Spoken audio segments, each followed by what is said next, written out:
Good afternoon. It is time for our Midday Minutes. I'm sitting here with Miss Tiffany Lewis. You are the founder and the CEO of the Confident Girl Mentoring Group. And then Miss Cynthia Collins, your son was the very first person in Buffalo to be cured of sickle cell disease through a bone marrow transplant, right? Yes. So you both are joining me here today to talk about sickle cell disease because September, of course, Sickle Cell Awareness Month. Yes, and thank you for having us on the show today. And we're really excited about what this month is doing and how we can really spearhead the community for awareness. And you both have been affected in some way, of course, by the disease. Mm-hmm. Correct. I myself have the trait. Okay. So it actually directly affects myself, and my brother also has the disease as well. Okay, so before I had you guys on, I was sort of looking into, I've heard of sickle cell probably my whole life, but I wasn't necessarily sure what the disease actually was. So I found a little bit of a video. I want to catch our viewers up, as well as myself, on what we're talking about here with sickle cell disease. In people with sickle cell disease, their red blood cells become deformed, turning sickle-shaped. The bone marrow tries to make more red cells to make up for the loss, but can't keep up, causing anemia. Their new shape keeps them from moving properly through the body, and the misshapen cells can jam up and stick to the walls of the blood vessels. These clumps cut off oxygen to healthy tissue, delaying a child's normal growth and causing fatigue and extreme pain. So, Ms. Cynthia, your son was actually affected by sickle cell disease. Tell us a little bit more about his story, his diagnosis, how you found out.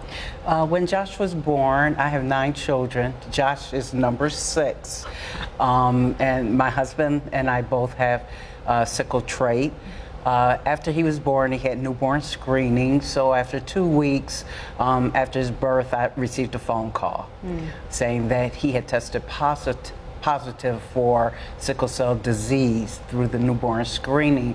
And so my mind began to think, okay, yes, we both, my husband and myself, have traits, so that gives a possibility for him to have disease. And so just having the trait, Tiffany, I know you mentioned you have the trait, yes, but not the disease itself. Correct. But you also have children. Correct. Do any of them have it? No. So what happens is, if, like Ms. Collins said, if you are with someone who actually has the trait too, you're more susceptible to having the disease itself. Great. But there was good news. I know that a bone marrow transplant right now is the only way to cure the disease. Is that right? Yes, that's the only way. And then they said it's very risky, but your son had a positive outcome. He did. Josh, we knew pretty soon after he was born, and probably I think more so in his teen years, that we had a match with one of my other children.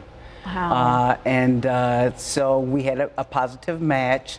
And so we kind of sat on it for a while. Josh was pretty content. He knew what sickle cell was about. He knew the experiences, the pain, things that he had to go through as a result of sickle cell disease. So he just kind of laid in that. Right. In his mind that he had sickle cell disease, and we didn't proceed with the bone marrow transplant until he started getting acute chest crises.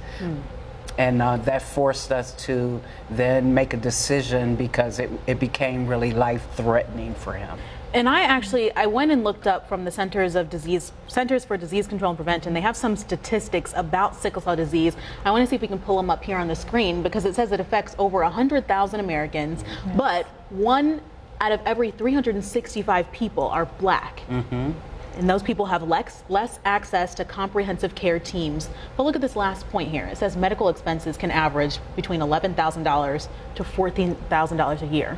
That's with coverage. Wow, that's with coverage. With coverage. Yes. And so, go ahead, Tiffany. I was going to say, those statistics those are the facts. Wow. You know, and unfortunately, it does affect the African American race predominantly. You do find that in other countries, Asian Pacific and those areas as well, they are also affected. But sickle cell disease actually is the probably #1 reason why people are even going to the hospital. Wow. Yes. It's so interesting that it affects like a certain community more than other diseases. Yes. Even with diabetes, I'm a type 1 diabetic, and I know that it affects African Americans more, but it's all races. So with sickle cell, they said especially African Americans, Hispanic people, but You actually are working on something this year, having your very first inaugural Fireball this year. Yes. Tell me a little bit about that, how it kind of came together. Yes, so the Fireball, of course, is such an amazing event because one, it brings communities together. Two, it actually raises the awareness for sickle cell disease. And three, it's also a bridge to assist with programming for the Confident Girl Mentoring Organization. So that whole Fireball came about because, as we know, that once a sickle patient goes into a crisis, it feels like fire. Hence the Fireball. Great, great. That's a great title, obviously, and just being able to raise awareness. I'm so glad you both were able to join me today because I learned a lot. I know a lot of our viewers are going to learn a lot just about the disease itself. The event is sold out this weekend. Sold out.